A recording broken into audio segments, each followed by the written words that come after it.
Welcome on in, everybody. I've got the 7th episode of the New World Top 5 fights. If you have a clip that you want to see in the New World Top 5, you can send that to Kristofer at pvpnewworld.com. And a huge solo bomb to start us off today by Blondell. We're going to do a quick replay of that clip. You can see he sets up his detonate as he comes in. He sees all of the players coming through the doorway. There's the gravity well. And then he hits a massive stun into the spin. And I think his friend just snuck in there at the end, but so many kills, 6k PvP XP, beautiful stuff.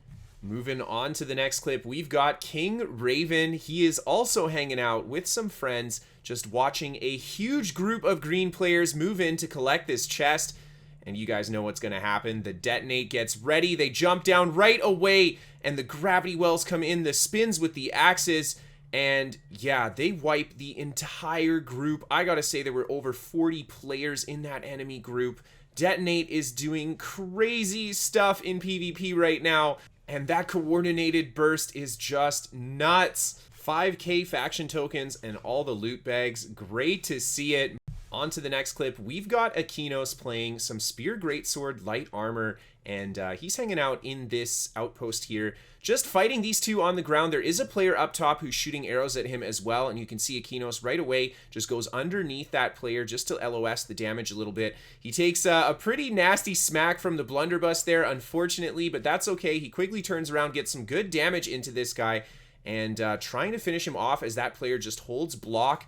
And Akinos going for that stun with the spear. Again, the enemy player able to just keep the stamina up to block it. And Akinos just continuing to apply pressure with the greatsword. He does get the block break there, and I think he wants to go for damage, but he sees the enemy player go for the detonate, and he tries to block it using the greatsword calamity counter. Unfortunately, it does not block the attack, so he takes a lot of damage there, forced to use all of his potions on cooldown, and right away, as soon as he can, jumping back on top of this greatsword player. And Akinos is just slowly getting pelted down by the archer on this side. The axe player hitting him with attacks as well, making it very hard for him to stay on top of the target he wants to hit. And Akinos just kind of taking some cover in the doorway. And this ends up actually forcing the archer to come down, which means he's going to get a little bit easier time shooting at Akinos. However, he is now in a position where Akinos can get to him a lot faster, and just beautiful aggression right away as he jumps into the clump of players, and he manages to pick up a kill with the spear tracking there, and then right away jumping back on top of the greatsword player. This guy's still just kind of holding block. And he also looks like what has the defensive stance up as well, so he's blocking a lot of Akinos' incoming stuns, but the pressure is too much. He catches him with the vines and then hits him with a greatsword to finish him off. And now it's just the enemy archer player. Akinos starts to chase towards him. He right away goes for the door, and Akinos starts hitting him with the greatsword, getting really good damage in. Unfortunately, he's just able to squeeze out in time, and there's a trap behind the door, a player waiting for him, throwing down the gravity well, but Akinos does a great job reading that incoming trap, dodges the gravity well, and it looks like another player is converged on this position as well. Akinos throws down the roots to keep the sword and board player off of him, and then just goes right back towards him, gets him very low health with the sweep combo. He's nearly dead, and Akinos, I think, is going to try to pursue this kill. He just keeps rolling towards him, unfortunately blowing his stamina there. I don't know if that's going to cost him. He manages to get on top of him before he can get inside the door. There's the pull with the greatsword as well, and then he sticks on top of him with the spear, the rapid strikes to finish him off, and then he goes for a sweep. He catches one player with it, does a lot of damage, and it looks like he actually caught that player super off guard there. The other player popping his calamity counter a little bit too early, and Akinos quickly punishes with the light attack. And now it looks like just one enemy player running in here. The other player that came to help right away, just backing up a little bit, goes in with the hammer. Akinos is going to try to hit the sweep on him. Unfortunately, he has grit up, and the purple player that he was pursuing ends up just running out the back. And there's his points for the down player, finally giving up. And now it's just this guy left. Huge damage on that heavy attack, all of those bleeds, and he manages to win the fight. Now, moving on to the next clip, we've got Danzo playing some classic Ice Gauntlet Rapier, and he's hanging out in Brimstone Sands. and a bunch of players come charging up the doorway here. Danzo quickly setting down the trap with the Ice Gauntlet, goes for the Ice Spike as well. Huge damage on all of these guys, but Danzo taking quite a bit of damage himself. He pops into Entomb and then pops Stone Form as he comes out, and then gets a great riposte. 2 of the players stunned by it. He does manage to connect that heavy attack into the evade forward, and 2 players very low on health here. Danzo managing to finish the first one off with a couple more pokes, and then he goes for the Ice Gauntlet poke into the Rapier, flesh through, and all 3 players on the ground. Danzo manages to finish all of them off. Now, this is not where the clip ends. These purple players end up coming back, and Danzo is going to have a little bit of a longer confrontation with them because they are ready for him this time. The first purple player comes in, and Danzo does a great job fencing him. Huge damage with the Rapier as well, just nicking him with the end of the Ice Spike, almost finishing him off. And then Danzo gets behind him, popping the Undeath passive on that guy there, and then the flesh through, and he finishes off the first player. The other 2 come charging around the corner here, and Danzo just does a good job reading the greatsword moves, gets behind him. Huge damage on that guy right away, and he is already in a very critical position. Danzo hits him with 1 more poke to finish him off, and he is down now, and it's just him and this last hatchet and hammer player. I love how Danzo used the Entomb, not only to stay alive, but to finish off the down player as well. Just good movement, good positioning, and this guy decides to try to run away, but he's not going to be able to get away. Danzo's just a little bit too quick with that light armor, I think. And now he is in a nasty position, getting caught by the Ice Shower. Huge damage, just beautiful rotations on the light attack and evades. Danzo putting so much pressure into him. And then again, he pops his Berserk and decides that he's going to try to get out of here. Danzo just doing his best to stay on top here, but he does see another purple player coming in, one of the same players from before. These guys really want their revenge. Great read on the incoming stun from the hammer. Kind of weird he didn't get the riposte there, but that's okay. Danzo just staying on top of his target. Huge damage with the Rapier. And Danzo tries to land the trap with the Ice Gauntlet. Unfortunately, the Spear player just clipping him with the stun.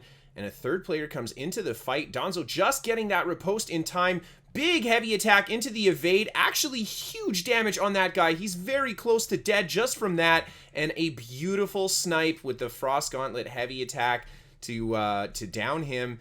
And then finishing him off as well. And Danzo's just doing a great job moving around these guys. He's a very hard target to hit, constantly getting behind them.